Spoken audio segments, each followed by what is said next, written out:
அனைவருக்கும் வணக்கம். எங்கள் பொற்காலம் சேனலுக்கு உங்கள் அனைவரையும் வரவேற்பதில் மிகவும் மகிழ்ச்சியடைகிறோம். ஜூலை 25ஆம் தேதி வியாழக்கிழமை அன்று ஆடி 9ஆம் தேதி ஆடி மாதத்தின் தேய்பிறை பஞ்சமி. பஞ்சமி என்றாலே நம் நினைவுக்கு வருபவள் வராகி அன்னைதான். நாம் எல்லோரும் நினைக்கும் அளவிற்கு தேவி கோப குணத்தை கொண்டவள் இல்லை. குழந்தை மனம் கொண்ட வராகி தேவியை தன்னலம் பாராமல் கெட்ட எண்ணங்களை மனதில் வைத்து கொள்ளாமல் வணங்கினால் கூப்பிட்ட குரலுக்கு ஓடோடி வந்து உதவி செய்யும் தெய்வம்தான் இந்த வராகி அம்மன். இந்த வராகி அம்மனை தீராத கடன் பிரச்சனை தீர, பணவரவு அதிகரிக்க, காரிய தடைகள் நீங்க வராகி அம்மனை இந்த தேய்பிறை பஞ்சமி என்று எப்படி வழிபடலாம் என்பதுதான் இந்த பதிவில் பார்க்க போகிறோம்.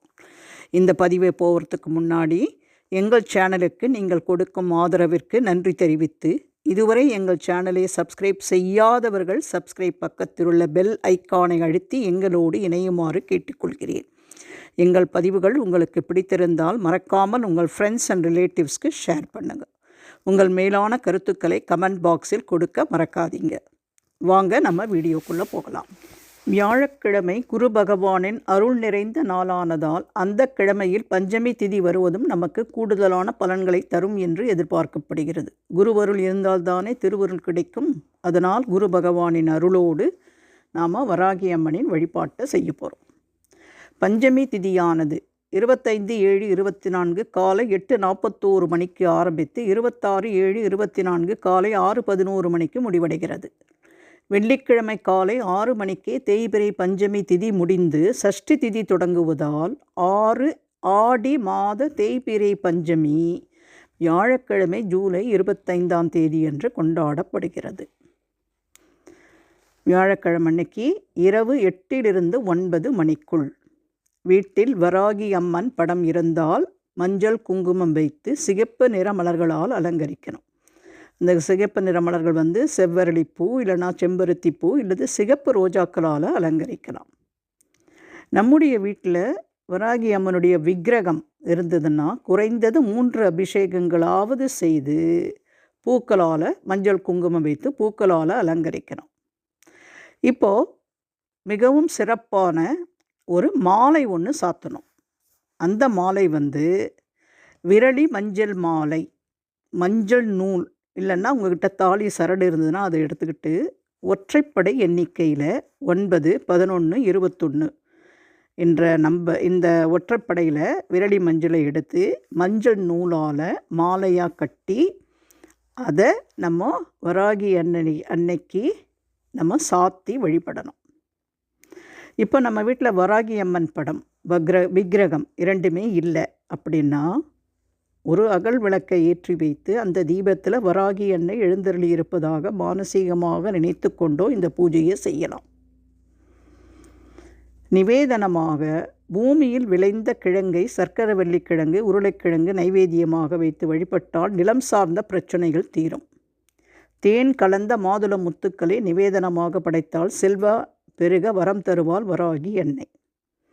இதை ரெண்டையுமே வைக்க முடியாதவங்க பானகம், வராகி அம்மனுக்கு மிகவும் பிடித்த பானகத்தை நிவேதனமாக வைத்து வழிபடுவதும் சிறப்பு.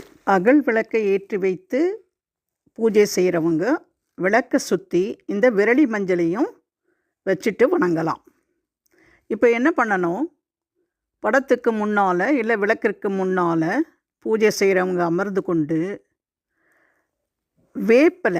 வேப்பிலைன்னா இந்த ஆடி மாதமாக இருக்கிறதுனால எல்லா அம்மனுக்குமே உகந்த இலை தான் வேப்பிலை.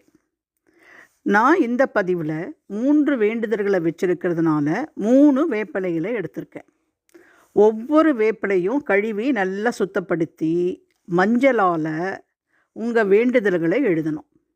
என்னுடைய முதல் வேண்டுதல் தீராத கடன் பிரச்சனை தீர, 2வது பணவரவு அதிகரிக்க, 3வது காரிய தடைகள் நீங்க அப்படின்னு 3 வேப்பிலையிலையும் நான் எழுதி வச்சு அந்த விளக்குக்கு முன்னால் ஒரு தட்டில் வச்சு வணங்க போகிறேன்.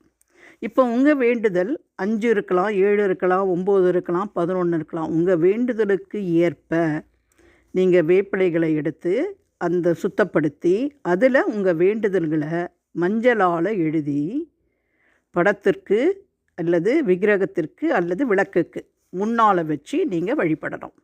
அப்படி வழிபடும் பொழுது பஞ்சமி ஓம் பஞ்சமி தாயே போற்றி, ஓம் பஞ்சமி தாயே போற்றி அப்படின்னு 108 முறை கூறி வராகி அம்மனை வழிபட்டு உங்களுடைய வேண்டுதல்கள் நிறைவேறணும் அப்படின்னு நீங்கள் மனதார வேண்டிக்கிட்டு பிரசாதத்தை சாப்பிட்டு நீங்கள் விரதத்தை முடிச்சுக்கலாம். பொதுவாக கிருத்திகை, பூரம், மூலம், ரேவதி இந்த நட்சத்திரக்காரர்கள் வராகி அம்மனை மனதார வழிபட்டாங்கன்னா அவங்களுக்கு உடனே பலன் கிடைக்கும். இந்த நட்சத்திரம் இல்லாதவங்க இந்த நட்சத்திரம் வரும் நாட்களில் வராகி அம்மனை வழிபட்டால் சிறப்பான பலன்கள் அவங்களுக்கு கிடைக்கும் அப்படின்னு சொல்லப்படுது. இப்போது இந்த பதிவின் மூலமாக நாம் வராகி அம்மனை எப்படி எளிமையான முறையில் வழிபட்டால் தீராத கடன் பிரச்சனைகள் தீரும், பண வரவு அதிகரிக்கும், காரிய தடைகளெல்லாம் நீங்கும் அப்படின்னதை நம்ம தெளிவாக தெரிந்து கொண்டோம். இந்த முறைப்படி நீங்கள் வியாழக்கிழமை அன்னைக்கு இரவு 8லிருந்து 9 மணிக்குள் இந்த பூஜையை செய்து அனைவருமே பயன்பெற வேண்டும். வேலைக்கு போகிறவங்களுக்கு கூட இது ஒரு பொருத்தமான நேரம்.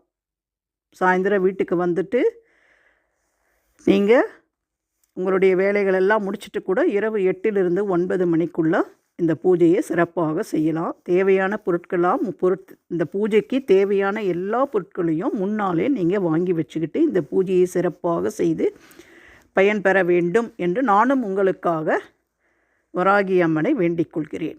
நன்றி, வணக்கம்.